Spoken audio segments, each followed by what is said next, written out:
Today on the C&J Mud Co, I just want to start out by saying thank you to all the subscribers. We broke over 1,000 now, which is pretty awesome. We never really thought it would go that far. It's kind of just a thing we started for fun. We still have plenty of ideas and content to come on the channel, including possibly another build. But today it's time to do some maintenance on the 450 because it needs new brake pads. Thanks for watching.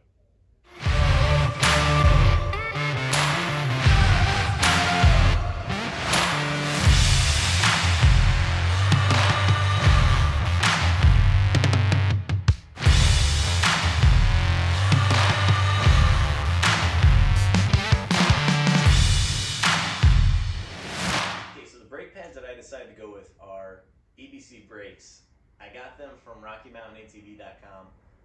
I'll put a link in the description below.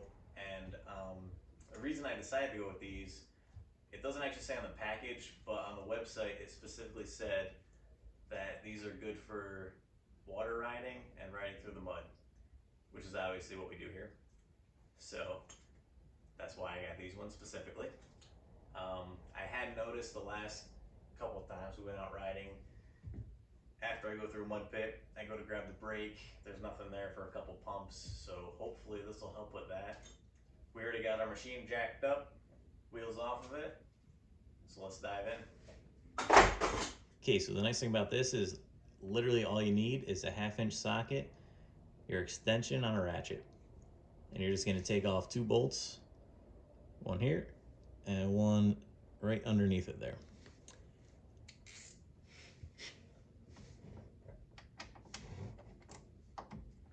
You're actually taking off this whole bracket right here that holds the caliper on.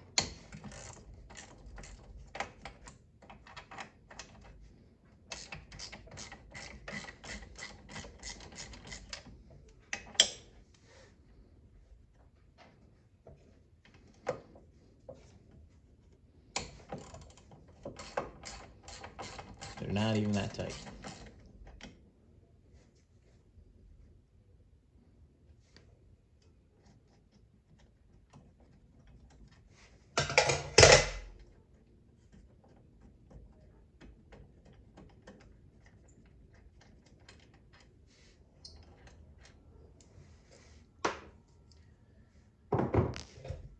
Once your bolts are out, slide the caliper right off.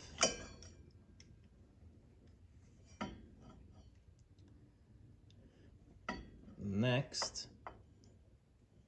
just push back in on your pads against the caliper, kind of squeeze it if you can. See the piston going back in? Okay. Once you get that all the way squeezed back in, just slide your pad up off of one side and off the other. Those are pretty low. Same with the other one.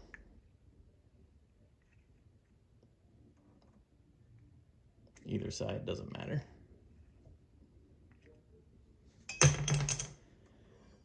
Okay. It's always good to make sure your pins move. These are both freed up nicely. If you want to put a little grease in there, you can do that. Which, let's see what we got here.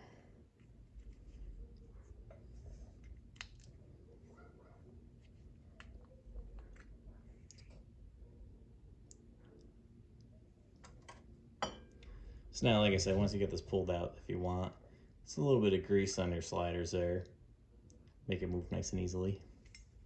And just double check and make sure your piston is back inside the caliper. Just give it a good squeeze, which we are. So here on the bench, you can actually see how worn these pads actually are. See, look at this guy compared to this guy. So yeah, I'd say she's a little bit worn down. Well, that's why we're doing this. So next on our slides here, we're just gonna take a little bit of grease. I'm just using the same grease that I used in the to grease the rest of the machine. It's like a water resistant marine type grease. And we're just gonna put a little bit on there. It doesn't need a whole lot. I'm also out apparently, so that's all it's coming. If you have dielectric grease too, that'll work well. But this is what I got, so this is what we're using. Just smear it on there a little bit. Doesn't need a whole lot, like I said, just a bit anyway, so this is like the perfect amount. You can put a little bit on this side if you want to. All right, ready to go back together. Obviously now the install is opposite of what you just did. So we'll put this back in there, nicely greased up.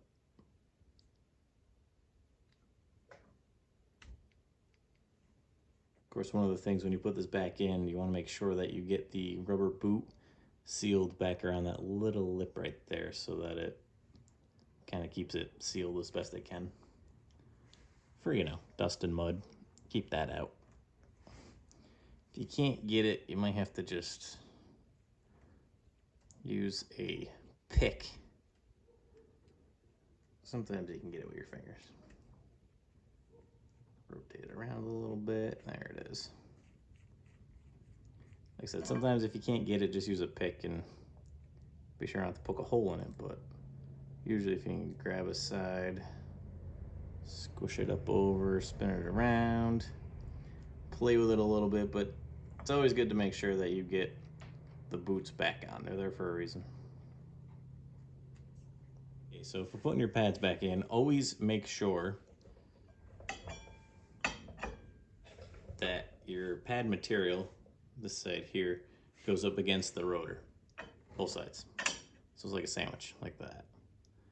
Always make sure that's what you do and don't put one in backwards or both in backwards, because that's not so good.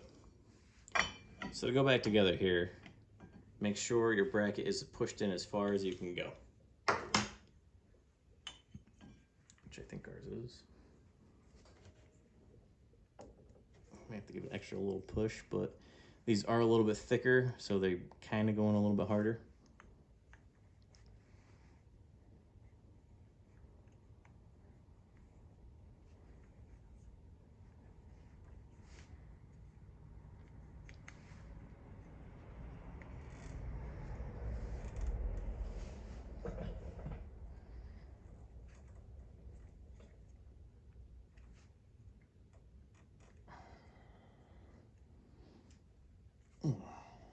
It's a little bit harder for sure.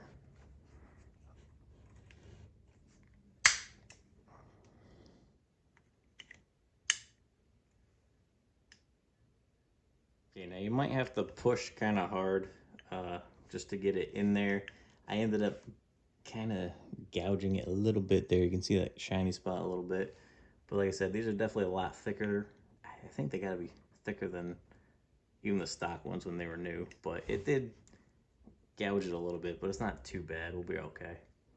And you only really have to fight like that for the first one. It's a little tight going in, like I said, but second one, nice and easy, hopefully. Hope I didn't speak too soon. Ah, now perfect.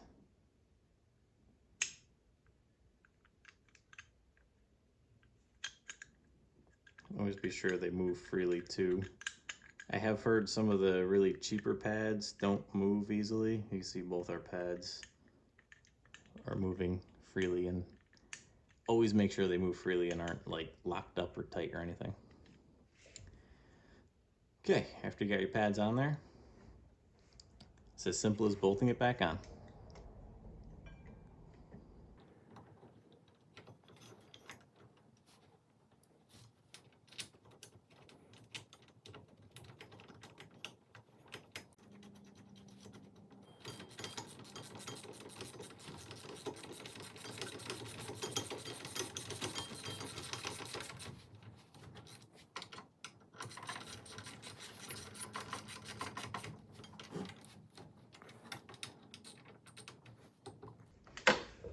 Okay, once you're in and tightened down, same process on the other side.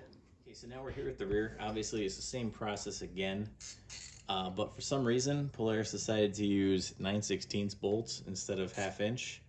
Not real sure why, but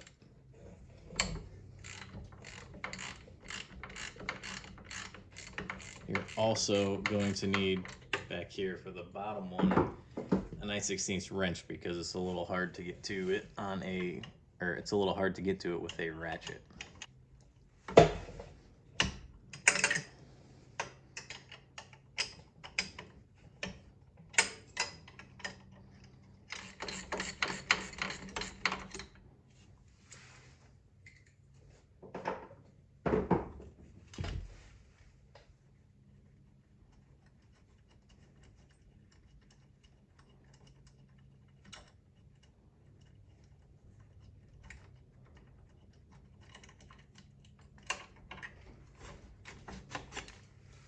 So if you can't compress it like this one, I compressed a little bit, but not a lot. Then we can just use a screwdriver to pry it back.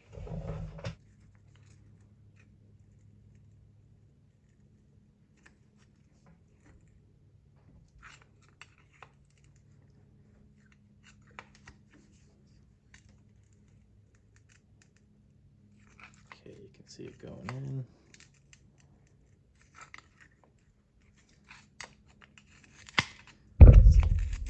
There's a lot of mud in there.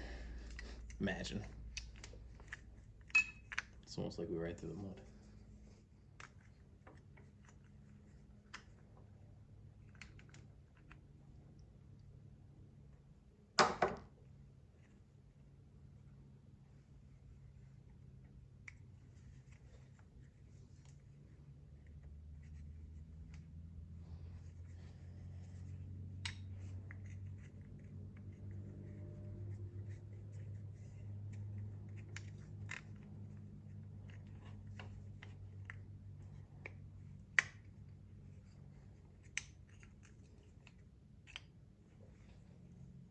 Boy, that one's really shot. It's about metal to metal.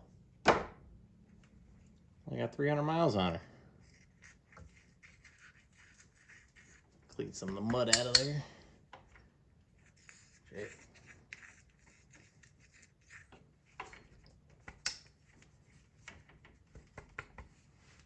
Whew.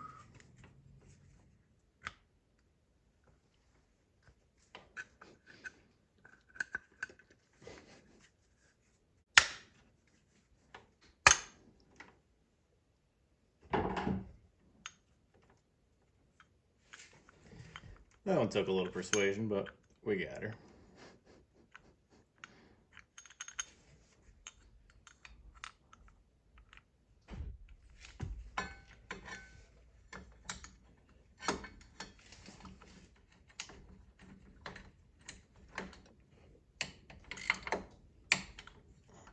Okay, so probably one of the most important things to remember after you got your wheels back on, you set the thing back down on the ground, is make sure you pump your brakes.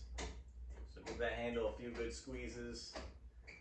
It's gonna go right to the bar, maybe once or twice, but it should firm right up. Once you got a good firm pedal, it's not really a pedal, but once you got a good firm squeeze,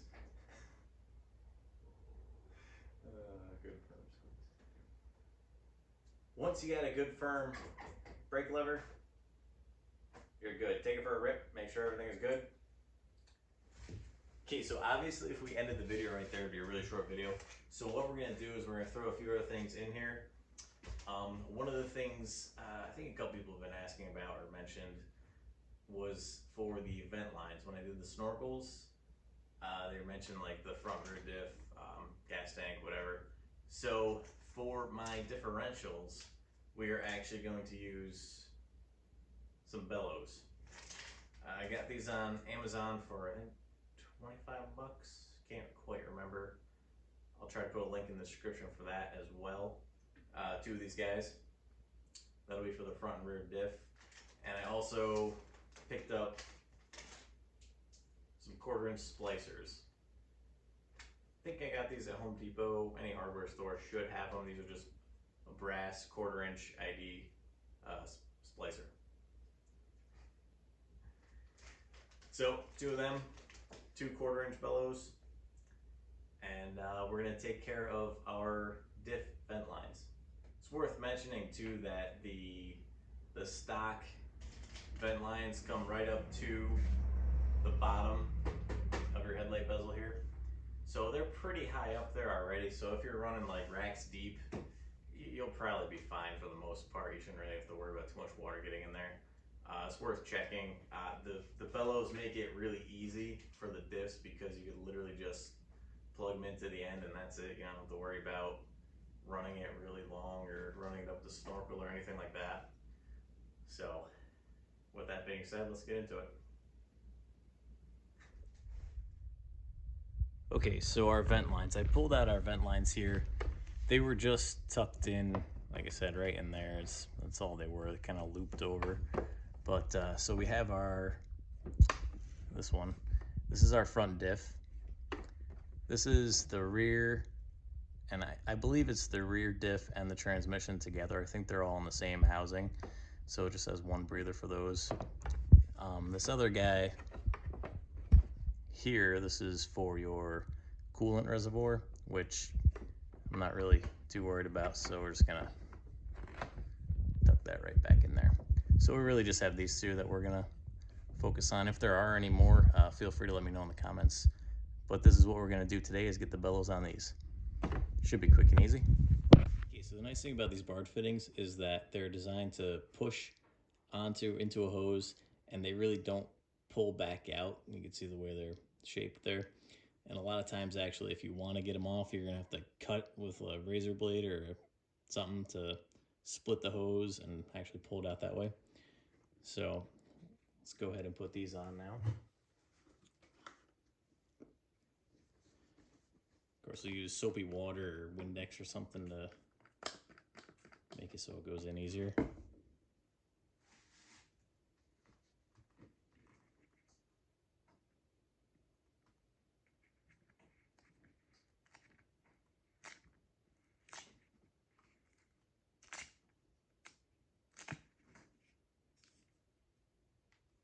Okay. That end in. Same thing.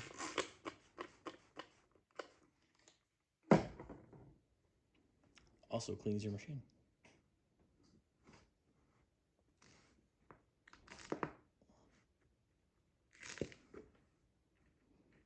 Okay. There's one.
That one takes a little muscle to get, but you'll get it. Now the only thing left to do here, I'm not actually gonna show it, we're just gonna tuck those back away, maybe zip tie them out of the way to something, and that's it. Diffs are sealed up.